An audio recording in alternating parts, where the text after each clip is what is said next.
Hello students, स्वागत है आप सभी का आपके अपने चैनल गॉड क्लासेस पर। गॉड क्लासेस यानी मैथ्स भी एंड मस्ती भी। तो बच्चों, आज की जो क्लास रहेगी उसके अंदर हम सीयूटी का लास्ट ईयर का जो क्वेश्चन है सीयूटी 2024 उसके जो क्वेश्चन पेपर है उसको हम सॉल्व करेंगे इसके अंदर। क्योंकि लास्ट ईयर एक ही एग्जाम हुआ था, ऑफलाइन एग्जाम हो रहे थे, तो सभी का एक जैसा एग्जाम आया था, तो वो पेपर आज हम यहाँ पर सॉल्व करने वाले हैं। आप सीयूटी की प्रिपरेशन कर रहे हो, सेल्फ स्टडी कर रहे हो, बहुत अच्छी बात है। अभी तक कोई कोर्स ज्वाइन नहीं करा है और करना चाहते हो तो गॉड क्लासेस का जो सीयूटी का बैच है वो ऑलरेडी चल रहा है, ठीक है। तो वो बैच आप ज्वाइन कर सकते हो। जो क्लासेस आपको हो चुकी हैं वो क्लासेस के आपके रिकॉर्डेड वर्जन मिल जाएंगे और आगे की क्लासेस आप लाइव अटेंड कर पाएंगे। और उसके अंदर आपको हम बेसिक कंसेप्ट भी रिवाइज करवा रहे हैं। बेसिक कंसेप्ट रिवाइज करने के बाद उसके जो PYQs हैं और एक्स्ट्रा जो क्वेश्चंस हैं MCQ के, वो सारे आप प्रैक्टिस कर रहे हैं। तो आप हमारे बैच के साथ ज्वाइन कर सकते हो। ज्वाइन करने के लिए आपने ऐप डाउनलोड की है तो ठीक है, नहीं तो आप वेबसाइट के थ्रू जा सकते हो www.godclasses.in। इस वीडियो के डिस्क्रिप्शन में भी आपको उन कोर्सेज का लिंक मिल जाएगा। आप GT की तैयारी कर रहे हैं या अप्लाइड मैथ्स, दोनों में से आप कोई भी तैयारी कर रहे हैं तो इन कोर्स के साथ आप जुड़ सकते हैं। तो यहाँ पर जो क्वेश्चन हम स्टार्ट करते हैं, सबसे पहला जो क्वेश्चन है बहुत कॉमन क्वेश्चन है, ठीक है। और इसका आंसर, अगर ये क्वेश्चन आ जाता है तो इसका आंसर बिना कुछ सॉल्व करे आप सीधा आंसर बताओ किसका, कि स्क्यू सिमेट्रिक मैट्रिक्स है ये, ठीक है। इसका जो आंसर है वो स्क्यू सिमेट्रिक मैट्रिक्स है। क्योंकि जब भी आपके पास यहाँ पर ऐसे दिया हुआ है AB माइनस BA, बीच में जब भी माइनस लगा होता है, इस साल आपको ध्यान हो कि जो CBSE का जो पेपर आया था एनुअल एग्जाम, उसके अंदर भी इसी टाइप का क्वेश्चन था। उसमें से A या B के ऊपर कुछ ट्रांसपोज लगा हुआ था, लेकिन बीच में माइनस का साइन था। तो आपको इसको सॉल्व कैसे करना होता है भाई, इसका ट्रांसपोज आपको निकालना होता है। ट्रांसपोज जब आप निकालेंगे इसका, तो ये AB ट्रांसपोज हो जाएगा, इधर से ये BA ट्रांसपोज हो जाएगा। इसका आप रिवर्स लॉ यूज करोगे तो ये इस तरह से बन जाएगा। अब क्वेश्चन में इसने बोला था कि A और B दोनों सिमेट्रिक मैट्रिक्स हैं, तो यहाँ सिमेट्रिक बोले या स्क्यू सिमेट्रिक बोले, तो ये आपके पास यही बनना है। ये BA बन जाएगा, ये AB बन जाएगा। तो जहां से आपने स्टार्ट किया था वही मैट्रिक्स बन जाती है, लेकिन माइनस साइन के साथ। माइनस कॉमन निकालोगे तो ये AB माइनस BA बनेगा। तो जिस मैट्रिक्स से आप स्टार्ट करते हो, अगर आप वहीं तक ही पहुंच जाओ तो आंसर क्या होता है उसका, skew symmetric matrix with negative sign है। तो अगर सेम मैट्रिक्स बनती है तो सिमेट्रिक होता है। तो हमेशा ध्यान रखो, माइनस होगा तो स्क्यू बनेगा, प्लस होगा तो सिमेट्रिक बनेगा। उसके बाद जो नेक्स्ट क्वेश्चन है उसमें कहता है कि A is a square matrix of order 4 and determinant of A is 4, then 2 times of A, फिर उसका डिटरमिनेंट आपको फाइंड करना है। तो यहाँ पर आप पहले प्रॉपर्टी यूज करोगे डिटरमिनेंट की। अगर डिटरमिनेंट में यहाँ कोई भी स्केलर होता है, उस स्केलर क्वांटिटी को हम बाहर लेके आते हैं। बाहर लेकर आएंगे 2, बाहर हो जाएगा, लेकिन खाली 2 नहीं होगा। ये जितना इसका ऑर्डर होता है उतनी ही पावर इसकी आती है यहाँ पर, यानी उतनी ही बार ये बाहर आता है। तो 2 की पावर 4 इंटू में डिटरमिनेंट ऑफ A, तो 2 की पावर 4 हो जाएगा 16। डिटरमिनेंट ऑफ A आपको दे रखा है 4, 16 4 जा 64, ये आपका इसका आंसर आ जाएगा। नेक्स्ट में कहता है कि A मैट्रिक्स है, इसका ऑर्डर आपको दिया हुआ है 3/2। थोड़ा सा यहाँ पर अगर आपको देखने में दिक्कत आ रही हो तो मैं यहाँ पर, क्योंकि छोटा फॉन्ट है थोड़ा सा, और अगर आपके पास ऑलरेडी पिछले साल का पेपर है तो आप वो सामने रख लो। ये कुछ इस तरीके से आपको दिया हुआ है। तो यहाँ पर कह रहा है कि AB को मल्टीप्लाई करने पर C आता है, तो X और Y की वैल्यू क्या है। हमें पता है कि जब दो मैट्रिक्स को मल्टीप्लाई करते हैं तो यहाँ पर ये दोनों सेम होने चाहिए, यानी X की वैल्यू 2 आनी चाहिए। तो X की वैल्यू 2 आपको बस यहाँ पर ही दे रखी है, तो ऑप्शन आपका यही है। बाकी अगर Y की वैल्यू भी आप निकालोगे तो Y की वैल्यू क्या बनती है, जब हम इन दोनों को मल्टीप्लाई करते हैं तो मल्टीप्लाई करने पर जो ऑर्डर बनता है 3 इंटू Y, ये बनेगा। और यहाँ पर क्या है, 3 इंटू 1 ऑर्डर है, तो यहाँ से कंपेयर करोगे तो Y की वैल्यू 1 आ जाएगी। लेकिन आपको जब दिख रहा है कि आपका एक ही ऑप्शन से, मतलब एक ही वैल्यू निकालने से आपका ऑप्शन बन गया है, तो आपको एग्जाम में टाइम अपना वेस्ट नहीं करना है, उसी ऑप्शन को टिक करके आगे बढ़ना है। कहता function this is increasing in the interval this then the least value of B। तो B की आपको लीस्ट वैल्यू निकालनी है, तो इसका आपने डेरिवेटिव करना है पहले। 2x प्लस में B आ गया। अब यहाँ पर जो आपको इंटरवल दे रखा है वो कह रहा है कि x की वैल्यू, इंटरवल देने का मतलब क्या होता है कि x की वैल्यू यहाँ से लेकर यहाँ तक के बीच में लाई करेगी। तो x की वैल्यू 1 से लेकर 2 तक के बीच में लाई कर रही है। इस तरह के क्वेश्चन में आपको यहाँ पर जो x है ना, उसकी जगह आपको ये बनाना होता है। तो इस x का डबल करोगे आप तो ये 2 हो जाएगा, यहाँ 2x हो जाएगा, यहाँ 4 हो गया। इसमें प्लस b करेंगे तो 2 + b 2x plus B 4 plus B. तो हमारा जो एफ डैश एक्स है वो इन दोनों के बीच में लाई कर रहा है।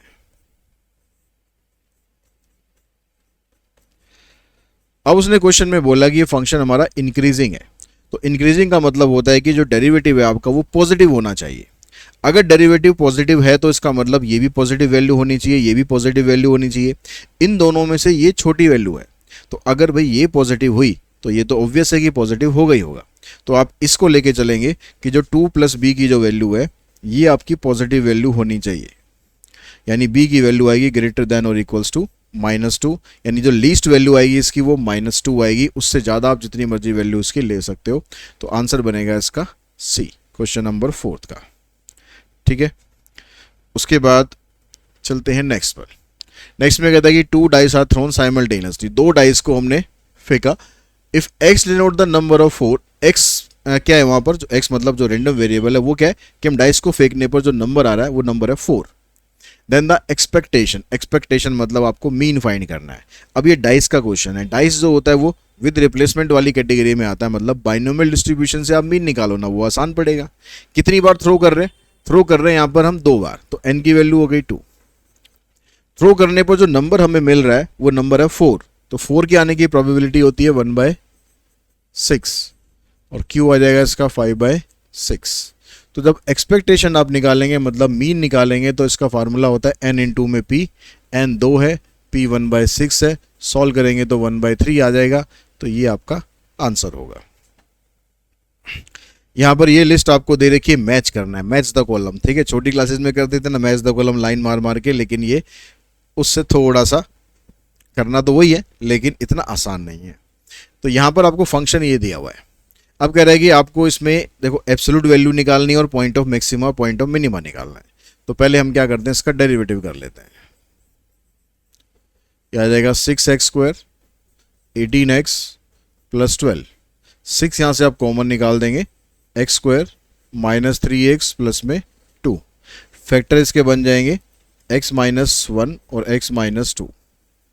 इसको 0 के बराबर हम पुट करके क्रिटिकल वैल्यू निकालते हैं। तो x की वैल्यू 1 आ रही है और x की वैल्यू 2 आ रही है। तो ये हमारे क्रिटिकल पॉइंट आ गए। अब यहाँ पर जो वैल्यू निकालनी है वो एब्सोल्यूट वैल्यू निकालनी है। तो 0 और 3 ये पॉइंट भी आपको दे रखे हैं। तो देखो यहाँ पर ऑप्शन में 1 और 2 तो है ही नहीं, यानी जो भी वैल्यू निकलनी है ना, मैक्सिमम निकलनी है मिनिमम निकलनी है, वो इन्हीं दोनों से निकलनी है। तो इन दोनों को चेक ही क्यों करना हमें, तो हम इन्हीं दोनों को बस चेक कर लेते हैं। देखो अब यहाँ पर जो वैल्यू निकालोगे उसको पुट करना आपको fx में। तो अगर मैं 0 पुट करता हूँ तो आ जाएगा 2 इंटू में 0, ये सारा 0, ये भी 0, ये 0, -5 आ जाएगा। और अगर मैं f3 पुट करता हूँ तो 3 पुट करने से आ जाएगा 27 दूनी 54 और 9 9 जा 81 प्लस में 12 इंटू में 3 यानी 36 और -5। तो 5 6 4 10, 5 3 8 और 1 9 और -86, ये आ जाएगा 4। तो ये आपकी एब्सोल्यूट मैक्सिमम आएगी, ये एब्सोल्यूट मिनिमम आएगी। तो देखो एब्सोल्यूट मैक्सिमम वैल्यू आपकी बन रही है 4, तो ए का ऑप्शन बनेगा 4। तो ए का 4 आपके पास यहाँ पर है और यहाँ पर है और यहाँ पर भी है, मतलब ये वाला ऑप्शन खत्म हो गया। एब्सोल्यूट मिनिमम वैल्यू कितनी है -5, बी का बन रहा है 3, तो बी का 3 यहाँ पर भी है, बी का 3 यहाँ भी है, तो ये भी खत्म।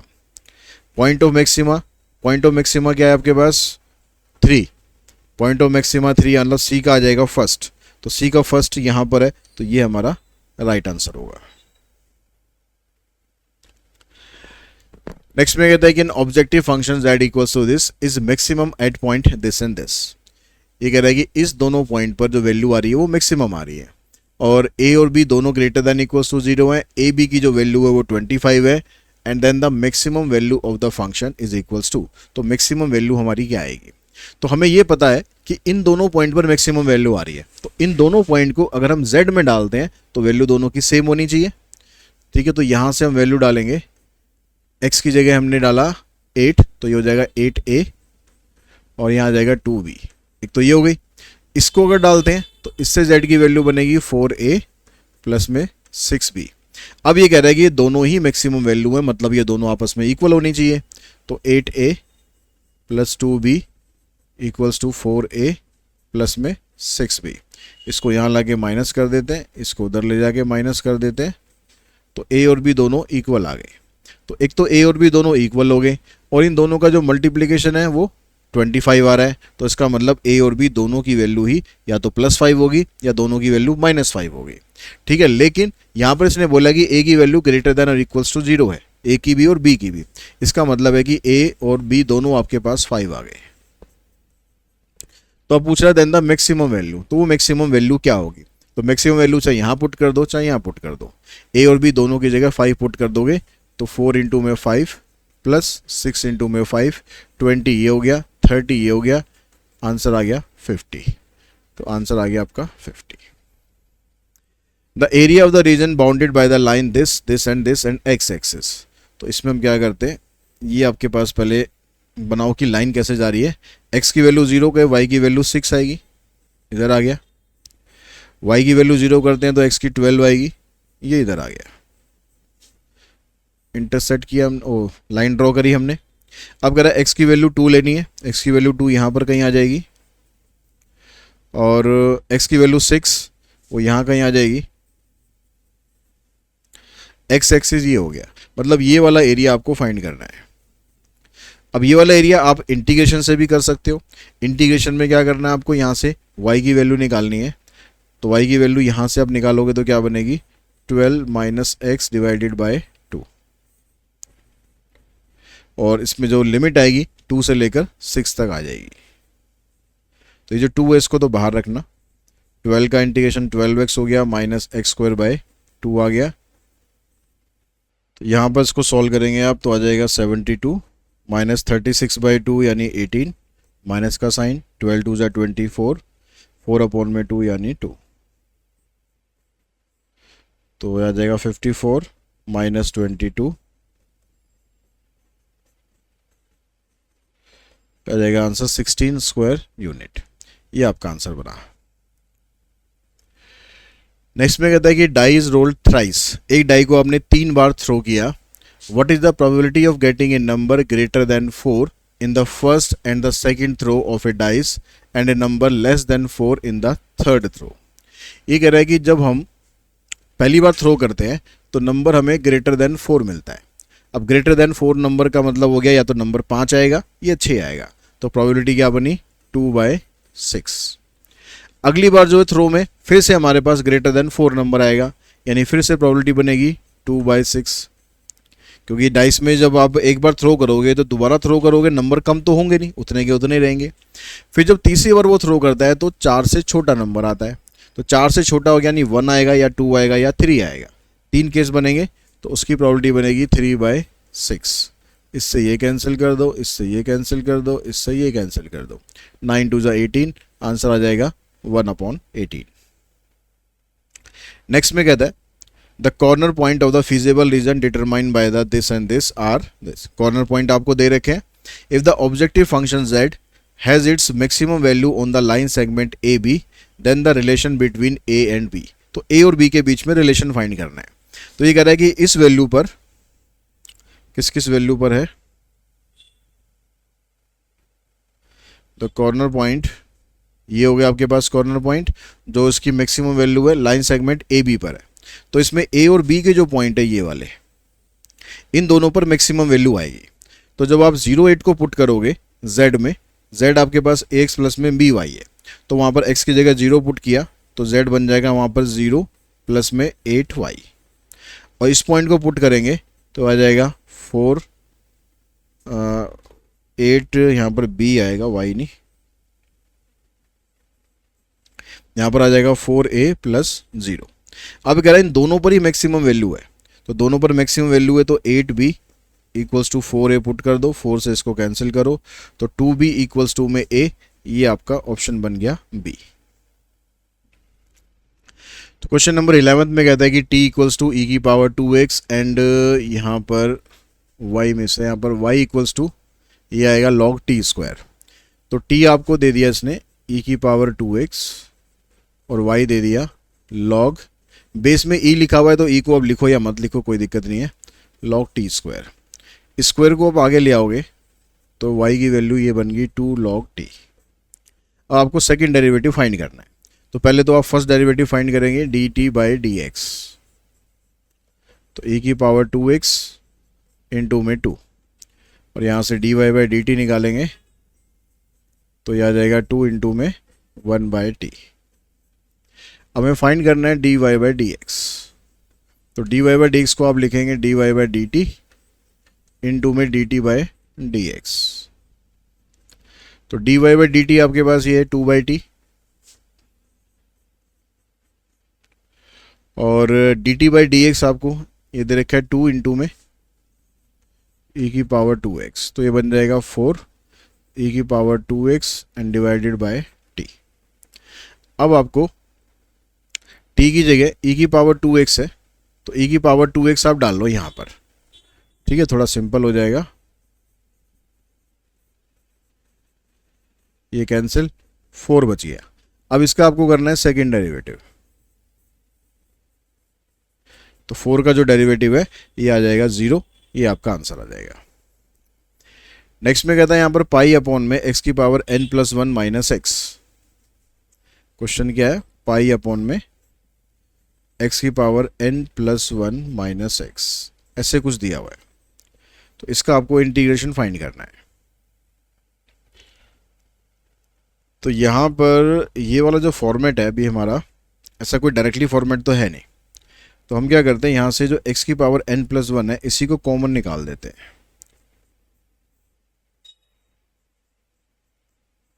यहाँ रह जाएगा 1 माइनस, अब ये x है, x की पावर मतलब 1 है, तो इस 1 में से आप n प्लस 1 कॉमन निकालोगे तो ये बचेगा आपके पास 1 बाय एक्स, पावर इसकी माइनस होगी, 1 अपॉन में x की पावर n बचेगा, ठीक है। इसको और इसको जब आप मल्टीप्लाई करोगे तो आपके पास खाली ये x बचा, 1 अपॉन एक्स। अब ये जो 1 माइनस 1 अपॉन एक्स की पावर n आया, इसी को आप t पुट कर दो, इसीलिए कॉमन निकाला हमने। इसको अगर हम पुट करते हैं तो ये तो 0 हो गया, इसका डेरिवेटिव करोगे तो ये प्लस हो जाएगा 1 अपॉन में x की पावर n प्लस 1, ऊपर आ जाएगा यहाँ पर n।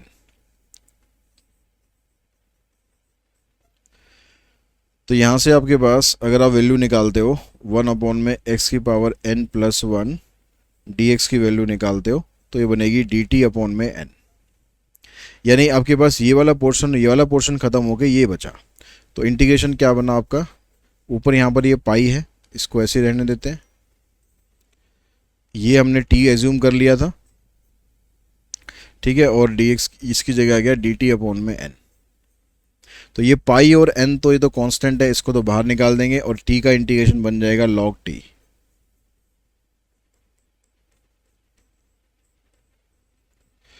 t की जगह जो हमने यहाँ पर पुट किया था 1 माइनस एक्स की पावर n,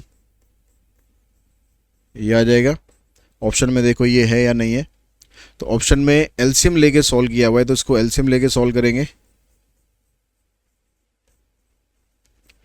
तो आ जाएगा x की पावर n माइनस 1 अपॉन में x की पावर n प्लस में c, ये आपका आंसर बनेगा।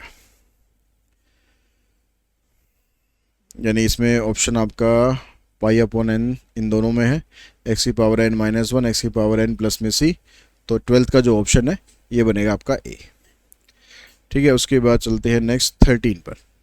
नेक्स्ट क्वेश्चन में देखो यहाँ पर कहता है ये a minus B x square, ये क्वेश्चन ऐसे है कि भाई 0 to 1 a minus B x square upon में a plus B x square का होल स्क्वायर, ऐसे कुछ दिया हुआ है।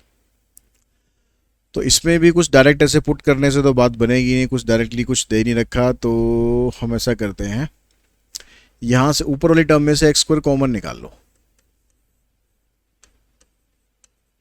तो यहाँ आ जाएगा a upon x square minus B,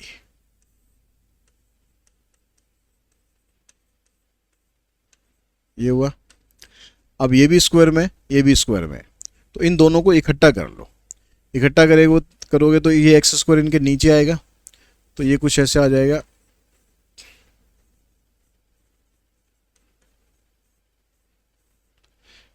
ये a अपॉन एक्स स्क्वायर और बी एक्स स्क्वायर अपॉन में स्क्वायर, ठीक है। अब ये भी स्क्वायर में था तो ये यहाँ पर खाली x आएगा ना, ये यहाँ पर x आएगा, यहाँ भी x आएगा, क्योंकि हम इसका होल स्क्वायर कर रहे हैं इस तरीके से। ठीक है, इस एक्स स्क्वायर को इस ब्रैकेट में लेके जाओगे, यहाँ पर ऑलरेडी होल स्क्वायर है, तो इसको जब ब्रैकेट के अंदर लिखोगे तो x लिखेंगे, ताकि इसको खोलेंगे तो वो एक्स स्क्वायर आपका वही बन जाए। अब यहाँ से ये हो गया कैंसिल। अब a अपॉन एक्स का अगर हम डेरिवेटिव करें तो minus a upon x square बनता है, तो ऐसा कुछ वहाँ दिया हुआ है। और यहाँ पर bx का करेंगे तो b बनता है। दोनों के साइन में डिफरेंस आ रहा है बस, तो साइन में डिफरेंस आप कैसे मैनेज कर दोगे? जैसे a अपॉन एक्स प्लस में bx को आपने t पुट कर दिया, तो ये आ जाएगा minus a upon x square, इसका आ जाएगा b dx equals to dt। तो माइनस यहाँ से आप कॉमन निकाल दोगे तो ये आ जाएगा, ये हो गया मैनेज। तो ऊपर से सब खत्म, ऊपर से रह जाएगा खाली माइनस का साइन बाहर लगा दो बेशक, तो dt, नीचे आपने ये सारा t पुट किया है तो ये बन जाएगा t स्क्वायर। ठीक है, अब आपने यहाँ पर देखो, आपको x को आपने t में चेंज किया है तो लिमिट में भी चेंज होगा।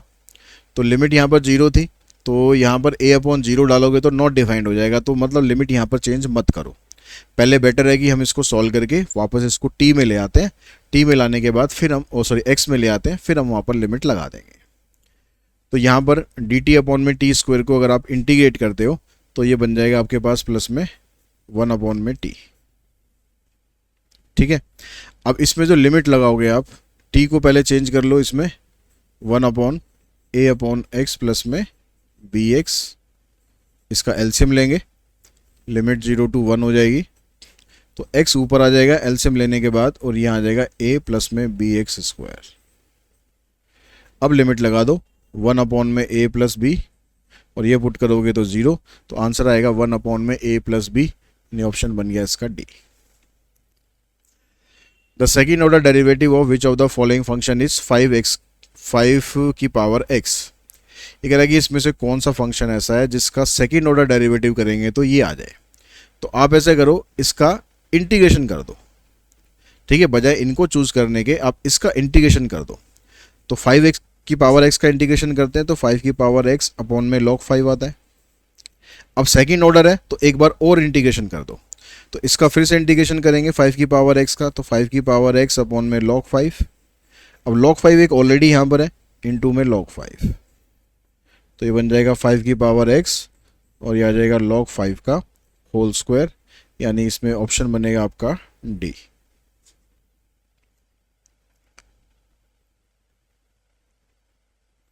The degree of the differential equation. अब इसकी डिग्री निकालनी है। डिग्री निकालने से पहले हमेशा ये जरूर चेक करना है आपको कि जो इसके डेरिवेटिव्स है ना, वो डेरिवेटिव की पावर फ्रैक्शन में नहीं होनी चाहिए।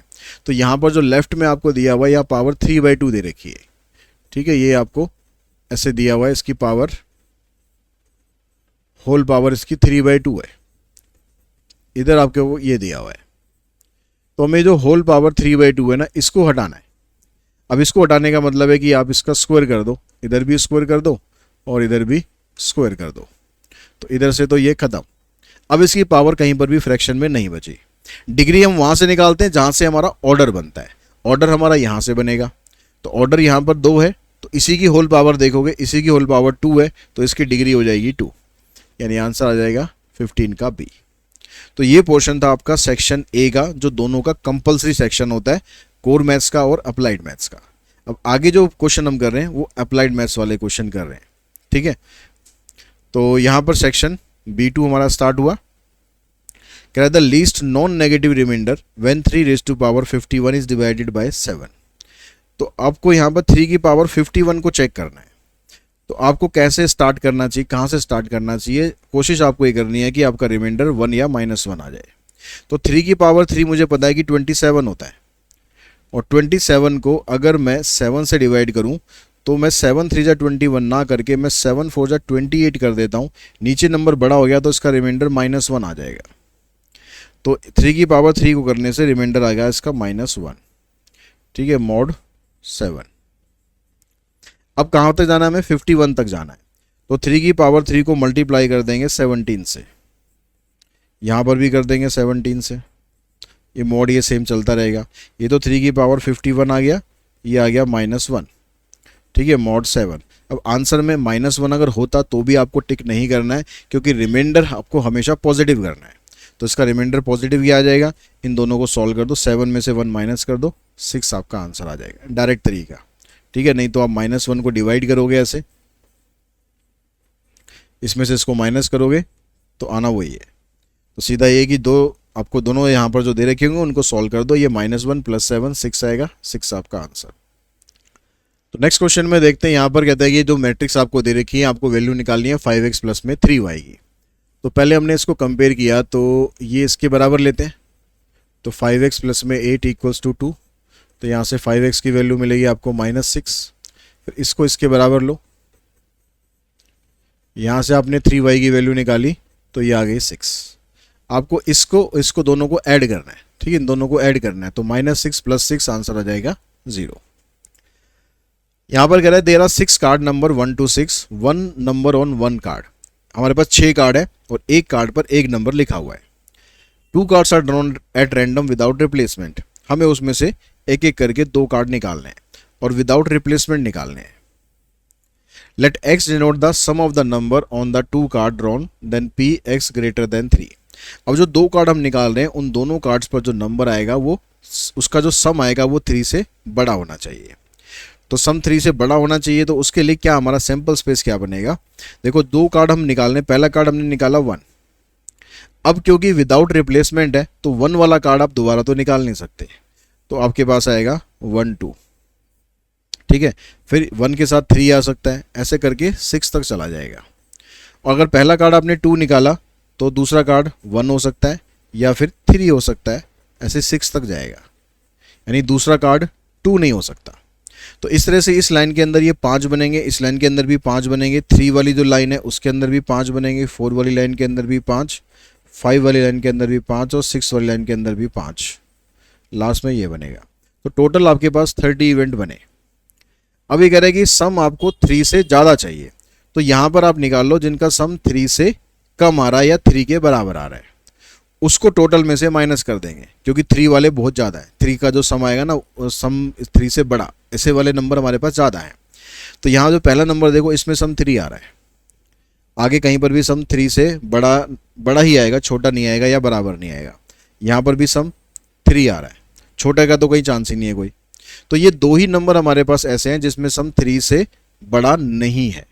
तो हम क्या करेंगे, टोटल प्रोबेबिलिटी होती है 1, 1 में से इसको माइनस कर दोगे 2/30, तो आ जाएगा 14/15। आंसर आ जाएगा इसका A. Which of the following are the component of a time series? Irregular time series का कंपोनेंट होता है, साइक्लिकल भी होता है, क्रोनोलॉजिकल नहीं होता है। तो ये हमारा सी इसका आंसर है। और मतलब विच ऑफ द फॉलोइंग, कौन से कंपोनेंट होते हैं ये पूछ रहा है, तो सी हमारा आंसर में नहीं आएगा। तो सी इसमें है, सी इसमें है, सी इसमें है, छोड़ दो, ये हमारा आंसर। तो नेक्स्ट क्वेश्चन में कहता है the following data is from a simple random sample. ये आपको सैंपल दे रखे हैं। If the point estimate of the population mean is 23, तो point estimate of population mean 23 दे रखा है, एक्स की वैल्यू आपको फाइंड करनी है। तो आप यहाँ पर देखोगे आपके पास जो नंबर है 15 है, 23 है, एक्स आपको निकालना है, 37 है, 19 है और 32 है। इन सब को डिवाइड करोगे अगर एक्स से तो आपका मीन आ जाएगा, और मीन दे रखा है 23। इन सब का टोटल करो, टोटल करोगे तो ये 23 और 37, ये तो हो जाएगा 60। ठीक है, 60, 70, 5, 75, 75 और 9 ऐड करोगे तो आ गया, 75 में 9 ऐड करोगे तो 84 हो गया, 84 और 10 94, 96 यानी 126 हो गया। 6 को यहाँ मल्टीप्लाई करो, 6 दूनी 18, 6 दूनी 12 और 1 13, इसको वहाँ ले जाके माइनस कर देना, तो आंसर आ जाएगा आपके पास 12। 55 का ऑप्शन बनेगा ए।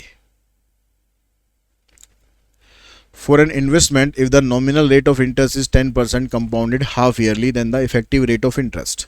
तो इसका शॉर्टकट क्या होता है, जब भी हाफ ईयरली वाला केस होगा तो जो आपका यहाँ पर रेट ऑफ इंटरेस्ट दे रखा है, अब वो इंटरेस्ट रेट लिखना 10 पॉइंट, इसका हाफ कर दो, 10 का हाफ करोगे 5 आएगा, 5 का स्क्वायर करना है आपको 25, तो 10.25 ये आपका आंसर आ जाएगा। ठीक है, ये इसका सीधा शॉर्टकट है। A mixture contain apple juice and water in the ratio 10x। एक मिक्सर है जिसके अंदर एप्पल और वाटर जो है इस रेशो में प्रेजेंट है।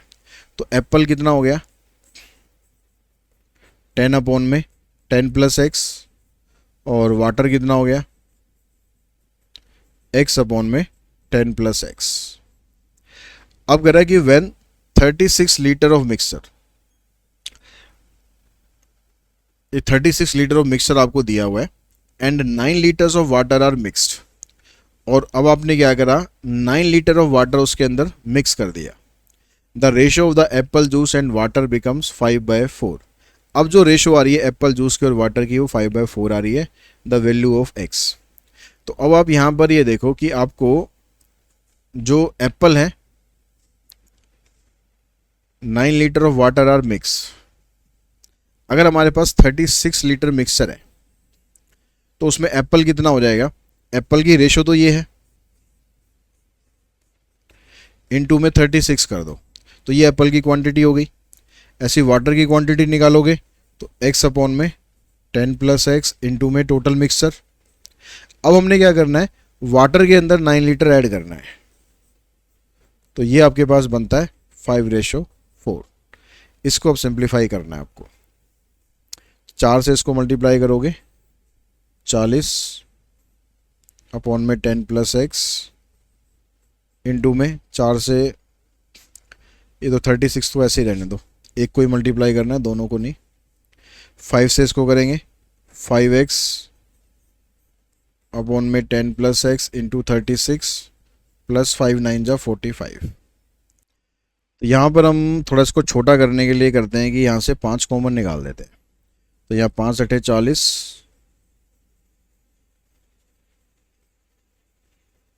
यहाँ से रह जाएगा 36x और यह आएगा 5 ने 45। इसका एलसीएम लेते हैं, ये हो गया 8 से 48, 8 से 24 और 4 28,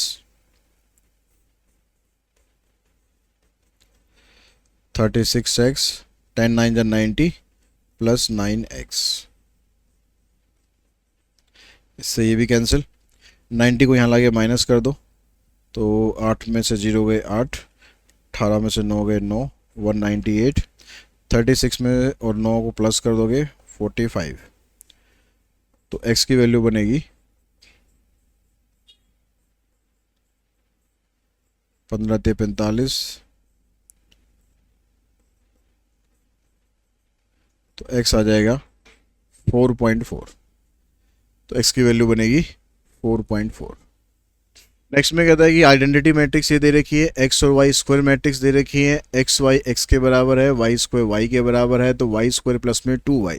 इसका भी आपको मैं डायरेक्ट तरीका बता रहा हूँ कि ऐसे क्वेश्चन जब भी आते हैं तो जो x स्क्वायर की जो वैल्यू आती है तो वो x होती है और y स्क्वायर की जो वैल्यू होती है ये y होती है।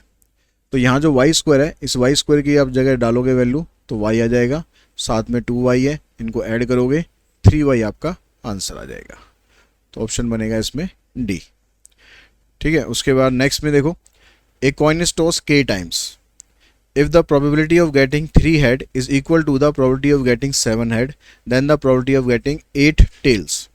तो पहले आप क्या करो, क्योंकि कॉइन का केस है, कॉइन के केस में जो बाइनोमियल डिस्ट्रीब्यूशन है वो हम लगा सकते हैं। तो बाइनोमियल डिस्ट्रीब्यूशन यहाँ पर लगाया है तो 3 हेड की जो प्रोबेबिलिटी है ये बराबर है 7 हेड के। तो यहाँ पर k हमने निकालना है तो k C3। अब चाहे हेड और टेल कुछ का भी आपको पूछा हो, क्योंकि फेयर कॉइन अगर है तो हेड की प्रोबेबिलिटी भी 1/2 रहती है, टेल की भी 1/2 रहती है। तो आप सीधा यहाँ पर उठा के 1/2 की पावर k कर दो, ऐसे यहाँ पर करो KC7 और 1/2 की पावर k, तो ये तो इससे हो जाएगा कैंसिल।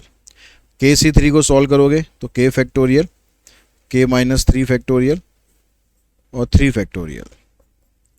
इसको सॉल्व करेंगे k फैक्टोरियल, k माइनस 7 और 7 फैक्टोरियल, इससे ये भी कैंसिल। अब यहाँ से आपको k की वैल्यू फाइंड करनी है,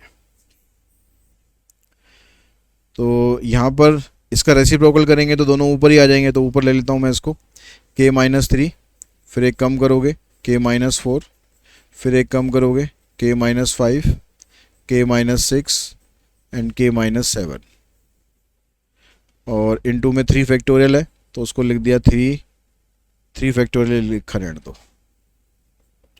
राइट हैंड साइड में k-7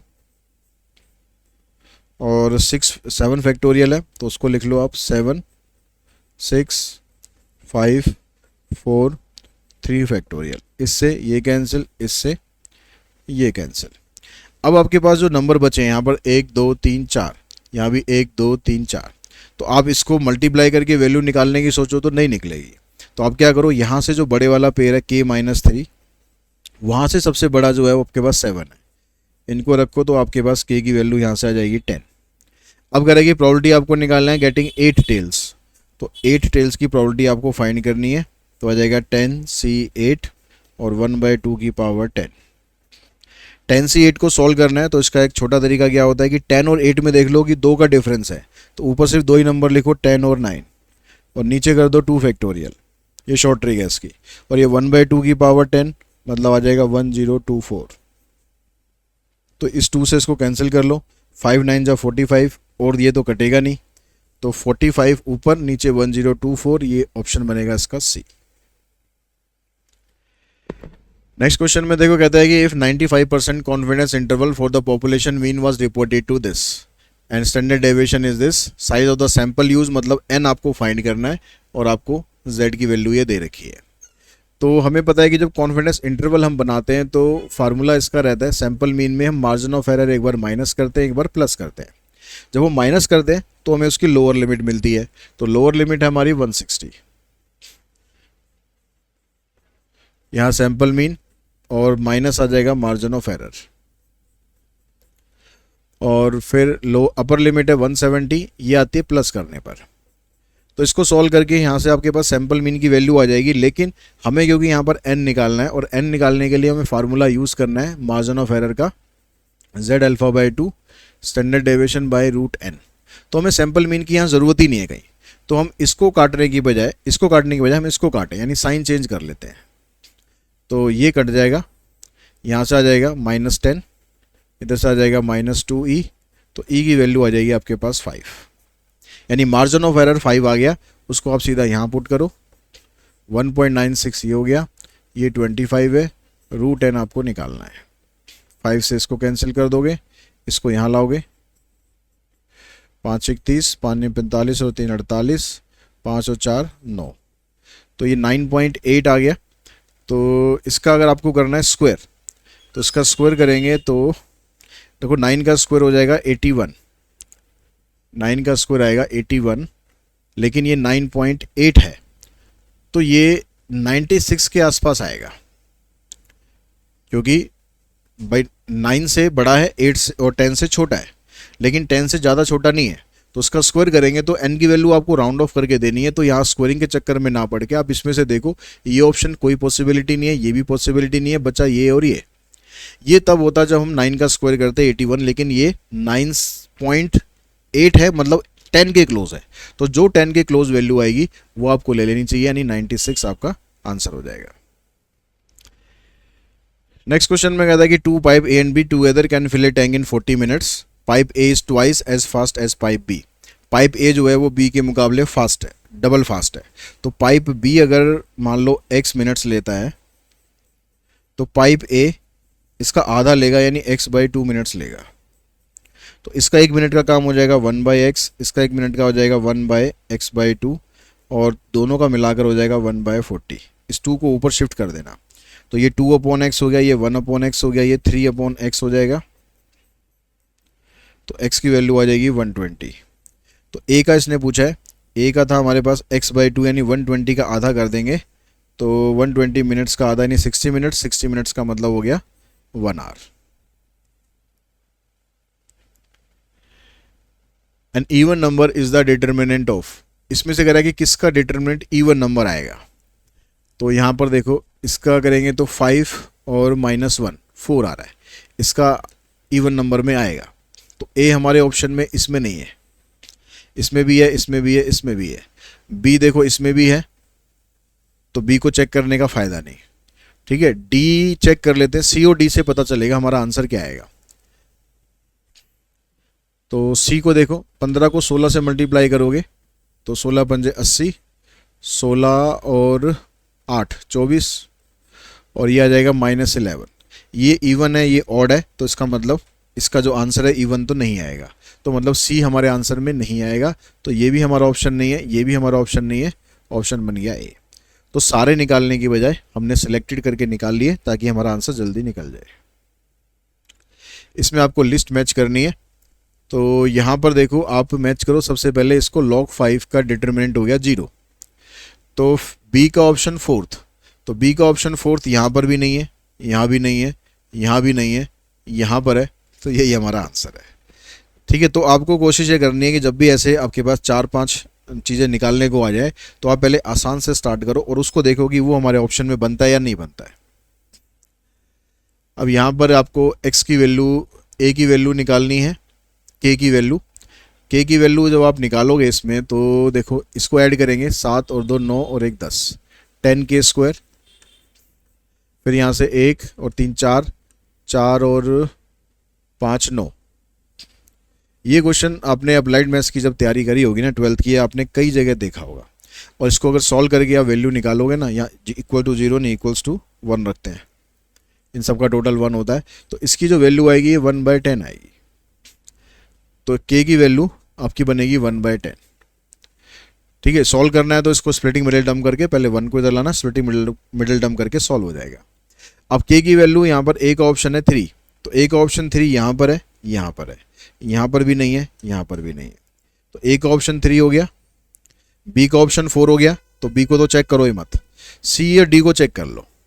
तो c में क्या कह रहा है कि आपके पास वैल्यू ग्रेटर देन 2। अब ग्रेटर देन 2 निकालने की बजाय, ग्रेटर देन 2 का मतलब है आपको 3 4 5 6 7 ये सारा निकालना पड़ेगा। तो उससे बेटर है कि हम टोटल निकाल कर उसमें से 1 और 2 को माइनस कर दें। टोटल हो गया 1, उसमें से 1 और 2 की प्रोबेबिलिटी को माइनस कर दे तो आ जाएगा 3k। k की वैल्यू 1/10 है, तो 10 - 3 7/10, तो यानी इसका जो ऑप्शन है वो 7/10 बनेगा। c का ऑप्शन बनेगा 1, तो c का ऑप्शन 1 यहाँ पर है, तो यही हमारा आंसर है। CAGR इसमें से किस पर्पस के लिए यूज नहीं होता है? कह रहा to calculate and communicate the average growth of single investment, इसके लिए हम यूज करते हैं। To understand and analysis the donation received by a non government organisation, अब वो डोनेशन कितनी रिसीव हो रही है कितनी नहीं हो रही है उससे कोई मतलब नहीं होता CAGR का, तो यही हमारा आंसर है, इसके लिए हम इसको यूज नहीं करेंगे। A flower waste cost rupees this with an annual depreciation of this cost, its cost will be 6000 in how many years, यानी n आपको निकालना है। तो फार्मूला डेप्रिसिएशन का जो होता है वो आप यहाँ पर लगा देंगे। तो डेप्रिसिएशन आपको दे रखा है 2000 का, C है इसमें 36,000, स्क्रैप वैल्यू करा 6000 होगी, टाइम बताओ, तो ये आ जाएगा 30,000, इससे इसको काटोगे तो n की वैल्यू आ जाएगी 15।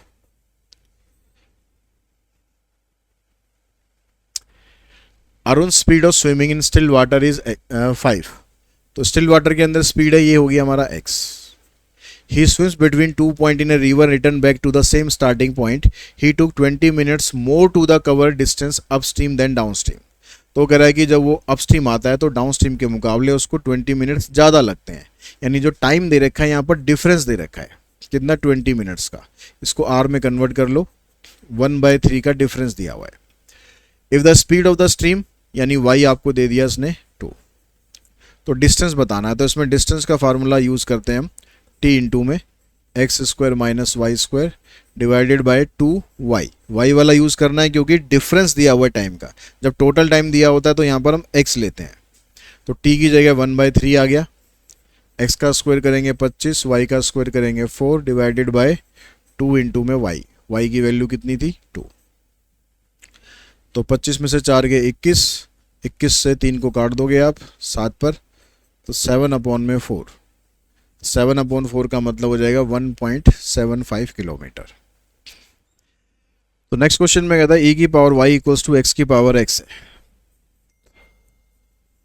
तो यहाँ पर इसका डेरिवेटिव, इसका तो हो जाएगा डेरिवेटिव, इसका डेरिवेटिव करने के लिए आपको लॉग यूज़ करना पड़ेगा, और लॉग यूज़ करेंगे तो दोनों तरफ करेंगे, तो e की पावर y ये आ जाएगा आपके पास e की पावर, इसको log लगाएंगे तो y तो आगे आ जाएगा y log e, इधर आ जाएगा x log x। तो log e का डेरिवेटिव 1 और log e की जो वैल्यू होती है 1 होती है, तो यहाँ पर खाली y रह जाएगा, इधर आपके पास ये रह गया। अब आप इसका डेरिवेटिव कर दो, तो इसका फर्स्ट डेरिवेटिव करेंगे, x का हो गया 1, log x रहेगा सेम, प्लस x रहेगा सेम, log x का 1/x, इससे ये कैंसिल। अब इसका दोबारा एक बार और डेरिवेटिव करना है क्योंकि सभी ऑप्शन के अंदर सेकंड डेरिवेटिव यूज हो रहा है। तो log x का 1/x हो गया और 1 का हो जाएगा 0। तो ऑप्शन में आपके पास यहाँ पर ऐसा कुछ नहीं है, तो अब क्या करो, यहाँ से जो 1/x की वैल्यू है वो आप निकाल लो। 1/x की वैल्यू आप कहाँ से निकालोगे, आप निकालो यहाँ से। अगर हम निकालें तो यहाँ से 1/x की वैल्यू निकालेंगे तो x इधर आ जाएगा, y इधर आ जाएगा, तो 1/x की वैल्यू आएगी आपके पास log x अपॉन में y। तो यहाँ से 1/x की जगह हम ये वैल्यू डालते हैं, तो ये बन गया d2y dx स्क्वायर, और 1/x की जगह आ गया log x अपॉन में y। इस y को आप यहाँ पर लेके जाओ, और यहाँ पर जो log x बचा है उसकी वैल्यू आप यहाँ से निकालो, क्योंकि आंसर में कहीं पर भी log x तो है नहीं। तो dy/dx -1, तो dy/dx -1। अब देखो ऑप्शन में आपके पास कुछ बनता है, तो y d2y dx square, dy/dx को इधर लाएंगे माइनस हो जाएगा, -1 को इधर लाएंगे प्लस हो जाएगा, तो ऑप्शन बनेगा इसमें D. The probability of a shooter hitting a target is 3/4। How many minimum number of time must he fire so that the probability of hitting the target at least once is more than 90%?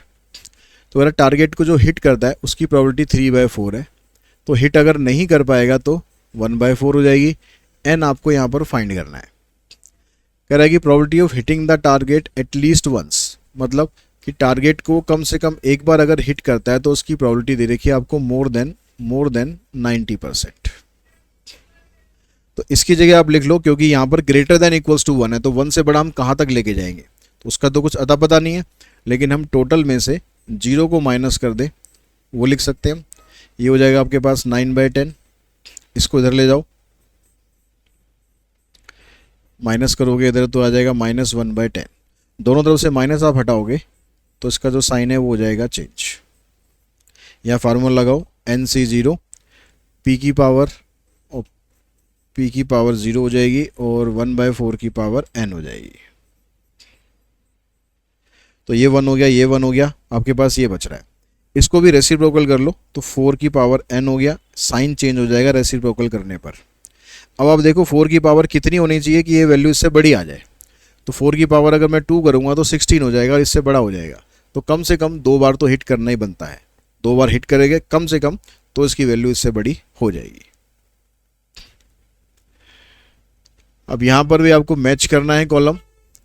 देखो यहाँ पर population mean क्या होता है, parameter होता है, ठीक है। तो सी का ऑप्शन है 4, तो सी का ऑप्शन 4 यहाँ पर नहीं है, यहाँ पर भी नहीं है, यहाँ पर है और यहाँ पर है।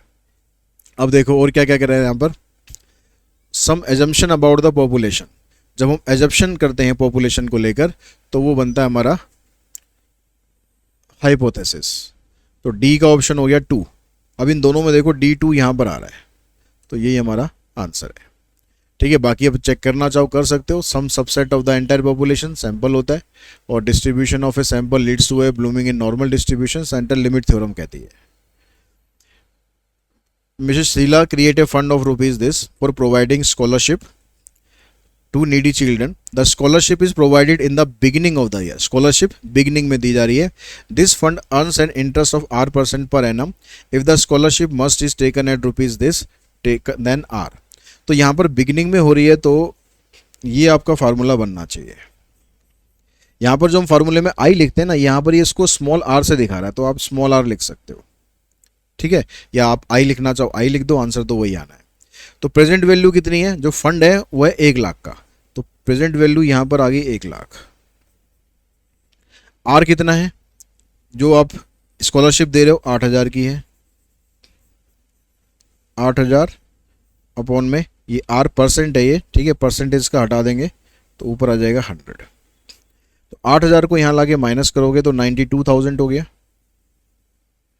इधर आ गया आपके पास 8,000 इंटू में 100 अपॉन में R, तो 3 जीरो इससे काट दो, तो R की वैल्यू आप निकालोगे तो R आ जाएगा 800 अपॉन में 92, 4 से कट जाएगा, 4 दूनी 8, 4 अठे 32, 4 दूनी 8 और कट जाएगा 4 से, तो 50 अपॉन में 7 यानी कितना बनेगा, 4 दूनी 8, 4 तिये 12, 4 से काटेंगे ऐसे, तो R की वैल्यू क्या बनेगी आपकी 8 इंटू में 100 अपॉन में 92, 4 से काटोगे, 4 दूनी 8, 4 तिये 12 और 25, 25 अठे 200, 200 अपॉन में 23, तो 23 केवल इसी के उसमें आ रहा है डिनोमिनेटर में, पूरा ये कटेगा नहीं, तो यही आपका आंसर हो जाएगा। A person wants invest an amount of ₹75,000. He has two options A and B yielding 8% and 9% return respectively on the invested amount. ये कह रहा है कि भाई उसको 75,000 रुपीज़ इन्वेस्ट करने, एक पर उसको 8% का इंटरेस्ट मिल रहा है, दूसरे पर 9% का इंटरेस्ट मिल रहा है। He planned to invest at least 15,000 in plan A and at least 25,000 in plan B. तो also he wants this investment in plan A is less than or equals to the investment in plan B. तो विच of the following option describe. तो देखो Z तो इसका इन दोनों से बन जाएगा, 8% ऑफ X, 9% ऑफ Y। तो Z इसमें 8% ऑफ X, 9% ऑफ Y, ये तो आपको सभी में सेम दे रखा है, तो Z से तो पता चलेगा नहीं। जो इनइक्वलिटी है, X की value greater than equals to 15,000, इसमें भी, इसमें भी, इसमें भी, इसमें भी आपको ये दे रखी है, तो इसको भी कोई फ़ायदा नहीं है। y की वैल्यू से पता चलेगा कुछ आंसर हमें। y क्या कह रहा है कि भाई कम से कम वो 25,000 रुपये लगाएगा प्लान बी में, तो प्लान बी में कम से कम 25,000 लगाने का मतलब है कि वैल्यू 25,000 या उससे ज़्यादा होनी चाहिए। तो यहाँ पर आपको ज़्यादा दे रखी है, यहाँ पर आपको ज़्यादा दे रखी है, और यहाँ पर कम दे रखी है, यहाँ ज़्यादा दे रखी है, तो ये वाला ऑप्शन आपका ख़त्म। अब रह गया कि जो दोनों में इन्वेस्टमेंट कर रहा है वो 75,000 तक करेगा, तो 75,000 ही उसके पास पैसा है, तो उससे ज़्यादा तो वो कर नहीं सकता। तो x प्लस वाई की value less than equals to 75,000 यहाँ पर भी है, यहाँ पर भी है, सब जगह है, तो इससे भी पता नहीं चलेगा। ठीक है, तो एक चीज़ और यहाँ पर कह रहा था कि also he wants that his investment in plan A is less than और equals to his investment in plan B. जो वो ए में इन्वेस्ट कर रहा है ये लेस देन और equals to investment in B है, तो x less than equals to Y यहाँ पर दिया हुआ है आपको, इसमें दिया हुआ है, इसमें नहीं है, और इसमें भी दिया हुआ है, तो ये तो हमारा ऑप्शन में पहले ही नहीं था, यहाँ पर भी आपको दिया हुआ है। तो ए में और डी में फिर फर्क क्या है, सारा सेम हो रहा है, 0.0, Z दोनों का सेम है, x की value greater than equals to 15,000 है, y की वैल्यू भी है, x प्लस वाई, अच्छा हाँ ये फ़र्क है यहाँ पर, x प्लस वाई की वैल्यू लेस देन 75,000 है, ये भी ठीक है, तो इसमें ऑप्शन बनेगा आपका D. In a 700 metre race Amit reach the finishing point in 20 second and Rahul reach in 25 second. Amit beat Rahul by a distance of, तो इन दोनों का जो टाइम का डिफरेंस है वो 5 सेकेंड का डिफरेंस है। तो आपको ये पता लगाना है कि इस 5 सेकेंड में अमित जो है उसने कितना अमित ने राहुल को बीट किया है, तो राहुल पीछे है अभी, तो राहुल को इस 5 सेकेंड में कितना डिस्टेंस कवर करना है। तो राहुल की जो स्पीड है 700 मीटर उसने कवर करा कितनी देर में, 25 में, ये इसकी स्पीड आ गई। टाइम आपको ये दे रखा है, तो डिस्टेंस आप निकाल लो, डिस्टेंस हो जाएगा स्पीड इनटू में टाइम, 140 मीटर।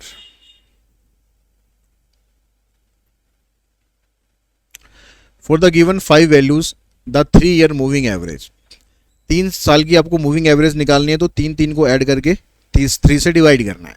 तो यहाँ देखो पहली वाली वैल्यू सभी की सेम है, तो पहली वाली वैल्यू मत करो, लास्ट वाली वैल्यू देखो सबकी डिफरेंट है, तो हम लास्ट की 3 वैल्यू को लेके उसे चेक कर लेते हैं। तो 6 4 10 क्या क्या वैल्यू है, 18 है, 24 है और 36 है। ठीक है, इसका टोटल करो, 6 4 10, 10 और 8 18, बचा 1, तो 3 और 3 6 और 1 7, तो इसको डिवाइड कर लो आप 3 से। 26 लास्ट में कहाँ पर है, यहाँ पर है, तो यही आपका आंसर है। A property dealer wishes to buy different house given in the table below. Some down payment and balance in EMI for 25 year. Bank charges 6% per annum compounded monthly और वैल्यू आपको ये गिवन है, इसकी value ये है। तो अब आपको ये बताना है कि इसमें से कौन सा ऑप्शन ठीक है। अगर वो प्रॉपर्टी पी खरीदता है तो कितना EMI उसको पे करना पड़ेगा। तो यहाँ पर देखो कि कोई ऐसा निकाल लो पहले जो सबसे डिफरेंट हो। क्या ऐसा है, ए की वैल्यू यहाँ भी 1 है, यहाँ भी 1 है, छोड़ो। बी की वैल्यू यहाँ 2 है, यहाँ 3 है, यहाँ 2 है, नहीं। सी की वैल्यू यहाँ 3 है, यहाँ 4 है, यहाँ 1 है, यहाँ 4 है। डी की वैल्यू भी 2 जगह सेम है, सी की वैल्यू भी 2 जगह सेम है। तो आप ऐसा करो, सी और डी को इन दोनों को निकाल के देखते हैं, इन्हीं से आपका आंसर पता चल जाएगा। ठीक है, तो सी में कितना है, यहाँ पर 65 लाख है प्राइस उसका, उसने 10 लाख डाउन पेमेंट दे दी, तो ये 55 लाख बचा लोन अमाउंट। और यहाँ पर 75 में से 50 माइनस करोगे तो लोन अमाउंट बचेगा आपका 60 लाख। अब जो EMI का फार्मूला आप लगाओगे, EMI के फार्मूले में क्या हो जाएगा, प्रिंसिपल होगा। ठीक है, और जो वैल्यू यहाँ पर दे रखी है उसके हिसाब से फार्मूला इसका ये बन रहा है।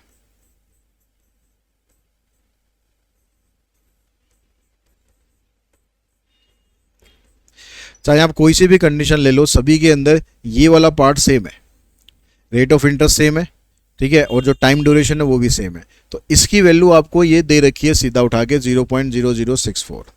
तो आपको क्या करना है, इसका पी लेना है, इसको मल्टीप्लाई कर दो 0.0064 से, इसको मल्टीप्लाई कर दो 0.0064 से। तो यानी यहाँ से मेरे को मल्टीप्लाई इसका आसान पड़ रहा है, मैं इसको मल्टीप्लाई करता हूँ। तो 6 चौक 24, यही लिख देते हैं, 6 6 36 और 2 38। ठीक है, डेसिमल के बाद यहाँ 4 जीरो है, 4 जीरो छोड़ देना। तो यहाँ पर था कितना, 60 लाख था ना, तो 4 जीरो आप छोड़ोगे तो 2 जीरो और लगा दो, 38,400। यानी इस वाले केस की, एस वाले की जो EMI बनेगी वो 38,400 बनेगी। तो इसका ऑप्शन आएगा आपका, यानी डी हो गया, डी का ऑप्शन आएगा 2, डी का ऑप्शन 2 इन दोनों में है। तो ये दोनों केस हमारे ख़त्म। सी का देख लेते हैं, यहाँ से 55 से इसको मल्टीप्लाई करोगे, या और कहीं से आसान पड़ता हो आपको वो देख लो। देखो 45 में से 5 माइनस करोगे 40 लाख आएगा, इसको मल्टीप्लाई कर दो इससे, तो 4 चौक 16, 4 6 24 और 1 25, तो 25,600। तो 25,600 ये आ जाएगा पी का 1, मतलब ए का 1 आएगा, डी का 2 आएगा, तो ये आपका ऑप्शन आएगा। तो इसी तरह से आपको डिसाइड करना है कि जल्दी से जल्दी आप कैसे निकाल सकते हो। कॉर्नर पॉइंट आपको दे रखे हैं, ऑब्जेक्टिव फंक्शन दे रखा है, तो कह रहा है कि यहाँ से अल्फा और बीटा की कंडीशन आपको बतानी है। तो ये कह रहा है कि जो मैक्सिमम वैल्यू आ रही है इसकी वो 5 पर आ रही है, 0 20 पर आ रही है। तो इस z के अंदर z आपको दे रखा है अल्फा x प्लस में बीटा y। तो x की जगह एक बार यहाँ 5 पुट कर दो, 5 अल्फा 5 बीटा। दूसरा पॉइंट है 0 20, तो उसमें निकालोगे तो ये तो 0 हो जाएगा, ये 20 बीटा। इन दोनों पर वैल्यू वगैरह सेम है, चाहे मैक्सिमम हो चाहे मिनिमम हो, दोनों में सेम वैल्यू है। 5 को उधर ले जाओ, 15 हो जाएगा, 5 से कट जाएगा 3 पर, तो alpha equals to 3 beta, option बनेगा इसका C. The solution set of the inequality, दोनों तरफ मोड लगा हुआ है तो स्क्वायरिंग कर दो, स्क्वायरिंग कर दोगे तो 9x स्क्वायर आ जाएगा, आ जाएगा 36 प्लस में 9x स्क्वायर माइनस 6 3 18, 18 दूनी 36, ये कैंसिल हो जाएगा। इसको अब इधर लाना, तो x की वैल्यू आएगी ग्रेटर देन और इक्वल्स टू 1, तो 1 या उससे बड़ी, मतलब ऑप्शन बनेगा इसमें बी। ये मैट्रिक्स आपको एक स्क्यू सिमेट्रिक मैट्रिक्स दे रखी है, तो इसकी वैल्यू निकालनी है। तो स्क्यू सिमेट्रिक मैट्रिक्स में यहाँ पर जो टर्म होती है और यहाँ पर जो टर्म होती है इन दोनों के साइन चेंज होते हैं। यहाँ -6 दिया हुआ है तो यहाँ पर +6 होना चाहिए, तो x की वैल्यू मिल गई आपको 2। जो डायगोनल वाले तीनों एलिमेंट होते हैं ये 0 होने चाहिए, तो यहाँ पर y दे रखा है तो y की वैल्यू हो गई 0। तो 5x माइनस वाई की वैल्यू आपसे पूछी है, तो 5 इंटू में 2 10 हो गया, 10 माइनस 0 आंसर आ गया 10। नेक्स्ट में कहता है कि company is selling a certain commodity x, the company can sell 2000 unit when the price is 4 per unit. Question ये इनकम्प्लीट है, क्वेश्चन इनकम्प्लीट है। ये कह रहा है कि जब सेल करता है उसको तो प्राइस उसका 4 रुपीज़ 8 पर यूनिट है, और कंपनी जब सेल करता है 3000 यूनिट तो प्राइस उसका ₹4 है, ऐसे है। फिर आपको मार्जिनल रेवेन्यू बताना है। तो यहाँ पर पहले इसका डिमांड फंक्शन बना लो, P = में AX प्लस में B। ये प्राइस हो गया, X कमोडिटी होगी, A और B की वैल्यू हम इन कंडीशन के हिसाब से निकालेंगे।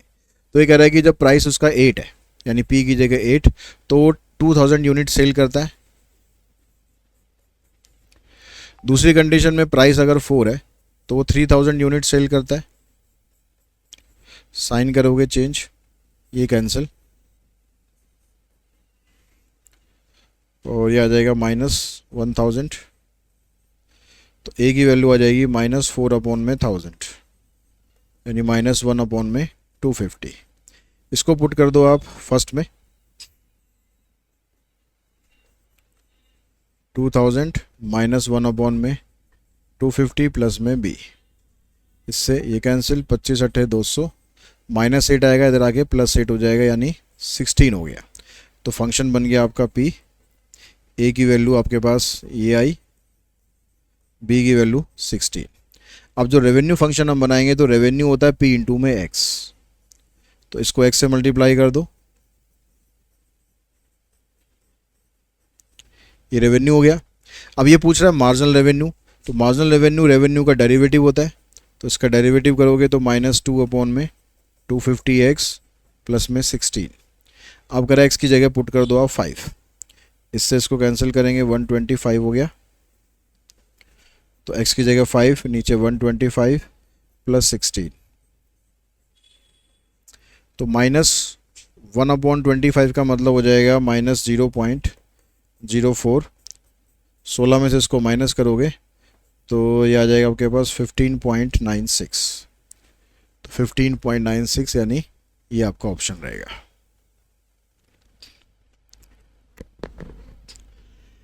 नेक्स्ट क्वेश्चन में कहता है the length of the 3 side of a trapezium other than base are 10 centimetre each. जैसे ये ट्रेपीजियम है एक, इसमें कह रहा है कि जो ये 3 साइड है ना बेस को छोड़कर ये सारी 10 है, ये भी 10 है, ये भी 10 है, ये भी 10 है। तो यहाँ से एक पैरेलल लाइन ड्रॉ कर लो इसके, तो ये भी 10 हो जाएगी और ये भी 10 हो गई। तो ये नीचे वाला पोर्शन है, ये पोर्शन हो गया आपके पास, मान लेते हैं इसको x मान लेते हैं। अब एरिया हमें निकालना है ट्रेपीजियम का, तो एरिया निकालने के लिए हमें इसकी हाइट चाहिए। तो ये जो हाइट है ये निकालने के लिए ये वाला जो पार्ट होगा ना पूरा, ये आधा आधा डिवाइड हो जाएगा। तो हम ऐसा करते हैं x की जगह इसको पूरे को 2x ले लेते हैं, तो x ये हो जाएगा, x ये हो जाएगा। अब एक रिलेशन हमारे पास इसका बनेगा कि जो 10 का स्क्वायर है ये h² प्लस में x² के बराबर होगा। तो यहाँ से आप h की वैल्यू निकालोगे तो h की वैल्यू बनेगी आपके पास 100 माइनस x², उसका लगा देना रूट। अब निकालो आप area of trapezium. Area of trapezium का फार्मूला होता है हाफ इंटू में सम ऑफ पैरेलल साइड इंटू में h। तो पैरेलल साइड में एक तो ऊपर की 10 आ जाएगी, नीचे 10 प्लस 2x हो गया,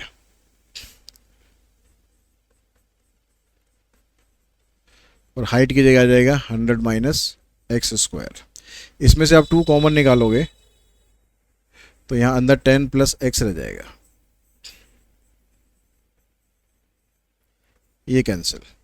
अब इसका फर्स्ट डेरिवेटिव करो आप, 10 प्लस x का करेंगे तो 1 आ गया, इनटू में एज इट इज रहेगा,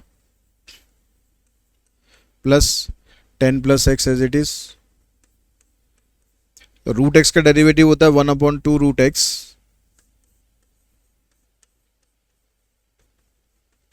और -x² का आ जाएगा -2x, इससे ये कैंसिल। इसका एलसीएम लेंगे,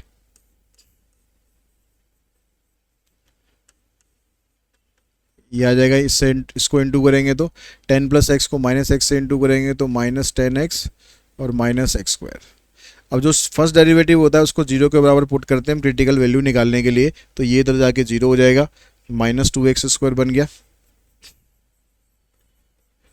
माइनस 10x प्लस में 100, यहाँ से -2 आप कॉमन निकाल दो तो रह जाएगा x² प्लस में 5x माइनस 50। इसके फैक्टर करेंगे तो एक x प्लस 10 आ गया और एक x माइनस 5 आ जाएगा, तो x की वैल्यू -10 निकलेगी, माइनस वाली वैल्यू लेने का कोई फ़ायदा नहीं है, साइड माइनस में नहीं होगी, x की वैल्यू होगी +5। ये जो +5 वैल्यू निकाली है इसी को आप पुट कर दो, चेक करने की ज़रूरत है नहीं कि मैक्सिमम होगा या मिनिमम होगा, क्योंकि एक ही क्रिटिकल पॉइंट है, तो इस वैल्यू को फंक्शन में यहाँ पर एरिया में पुट कर दो, तो एरिया बनेगा इसका 10 + 5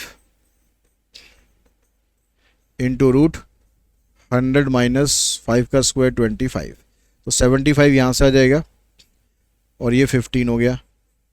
75 के पेयर बनाएंगे तो 25 दिए 75, 25 को स्क्वायर रूट करके बाहर आएगा, यानी 75√3, ये हमारा ऑप्शन बनेगा, ये आंसर आएगा आपका ये वाला। 3 defective bulbs are mix with the 8 good one. 3 defective है, 8 जो है अच्छे बल्ब है। If 3 bulb are drawn 1 by 1 with replacement, और एक एक करके हम बल्ब निकालते हैं, the probability of getting exactly 1 defective, more than 2 defective, no defective and more than 1 defective respectively are. तो हमें बल्ब कितने निकालने हैं, 3 निकालने हैं। तो पहला केस क्या कह रहा है, the probability of getting exactly 1 defective, तो आपको यहां पर डिफेक्टिव बल्ब दे रखे हैं 3, टोटल हो जाएंगे 11, तो ये तो P आ गया, Q हो जाएगा 8। तो यहाँ पर पहली वाली वैल्यू इसमें और इसमें दोनों में सेम है, यहाँ पर अलग है, चलो देखते हैं। x = 1 पर कह रहा है probability of getting exactly 1 defective, तो डिफेक्टिव यहाँ पर सक्सेस है, 3 बल्ब में से एक आपका डिफेक्टिव निकल रहा है। डिफेक्टिव की प्रोबेबिलिटी है 3/11, 8/11 की पावर हो जाएगी 2, तो ये 3 हो गया, ये 3/11, ये 64/1, ऊपर वाले को मल्टीप्लाई करो, 3 × 9, 9 × 36 बचे 3, 9 × 54 और 3 57, 576, नीचे 1331 रहेगा।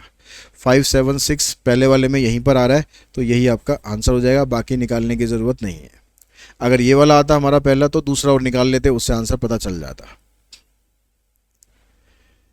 ए आपको दे रखा है, एक्स दे रखा है, बी दे रखा है, ax = v, then value of n, तो ax इन दोनों को मल्टीप्लाई करेंगे, 2 × में n, 2n प्लस में 4, नीचे 4n प्लस में 3, इसकी जो वैल्यू है ये 811 के बराबर है, तो 2n + 4 = 8 रखो, तो ये आ जाएगा आपके पास n की वैल्यू 2। दूसरे वाले केस में तो n की वैल्यू यहाँ से भी 2 आ रही है, दोनों से सेम आ रही है, तो ये सेम वैल्यू हो जाएगी। Equation of tangent to the curve this at the point this, इसकी इक्वेशन बनानी है तो हमें इसका स्लोप निकालना पड़ेगा, पॉइंट तो दे ही रखा है, तो स्लोप निकालने के लिए डेरिवेटिव करो, 5/2 आगे आ जाएगा, x की पावर 1 कम करेंगे तो आ जाएगी यहाँ से 5/2 -1 करोगे तो 5 में से दोगे 3, 3/2, फिर y का डेरिवेटिव dy/dx = 0, तो ये 5/2 तो कांस्टेंट होके खत्म हो जाएगा, इसको ले जाओ उधर,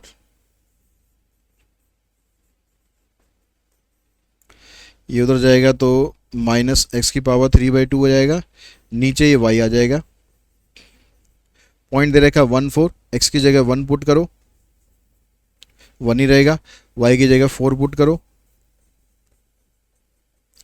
4 का स्क्वायर रूट करेंगे 2 आएगा, 2 का क्यूब करेंगे 8, ये बन गया इसका स्लोप। इक्वेशन बनानी है, इक्वेशन का फार्मूला रहता है y - y1 slope x - x1, तो 8y 32 -x + 1, तो x प्लस में 8y -33 = 0, x प्लस में 8y -33 = 0। A random variable x has the following probability distribution, the variance of x। अब वेरिएंस आपको निकालना है तो उसके लिए पहले ई एक्स चाहिएगा, -2 इंटू दिस -0.4 -0.1 0 0.2 0.4, इससे ये कैंसिल, इसको सॉल्व करोगे 0.1। फिर ई एक्स स्क्वायर निकालो, इसका स्क्वायर करेंगे 4 हो जाएगा, 4 को इससे मल्टीप्लाई, इसका 1 आ जाएगा, ये 0 0.2, ये 4 दूनी 8, 8 और 8 16, 16 और 3 19 यानी 1.9। अब वेरिएंस का जो फार्मूला रहता है वो ई एक्स स्क्वायर में से ई एक्स का होल स्क्वायर माइनस करते हैं, इसका होल स्क्वायर करोगे तो 0.01 हो जाएगा, माइनस करोगे 10 में से 1 गए 9 और 8 में तो 1.89, ये हमारा आंसर आ जाएगा। A multinational company create a sinking fund by setting a sum of 12,000 annually for 10 years to pay off a bond issue at of rupees this. इतने का उसे बॉन्ड पे करना है, उसके लिए उसने इतना सिंकिंग फंड का वो बनाया। If the fund accumulate at 5% per annum compound interest then the surplus after paying for bond. तो बॉन्ड को पे करने के बाद भी उसके पास कितना सरप्लस अमाउंट बच गया। तो इसके लिए आप टोटल अमाउंट निकाल लो, कितना अमाउंट एक्यूमुलेट हुआ, तो आर इंटू में 1 + i⁻n-1 डिवाइडेड बाय आई। तो यहाँ पर आर की वैल्यू है 12,000, ये 1 प्लस में 0.05 की पावर कितना टाइम है 10,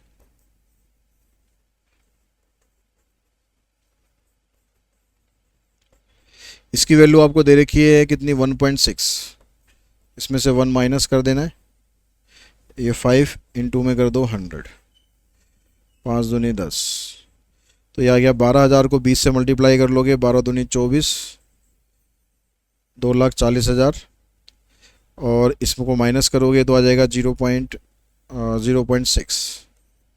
तो एक जीरो इससे डेसिमल से कैंसिल कर दो, 6 चौक 24, 6 दूनी 12 और 2 14। इतना रुपए उसने इकट्ठा कर लिया, इतना रुपए उसने पे करना है, तो इसको माइनस कर दो, जो बाकी बचेगा वो सरप्लस अमाउंट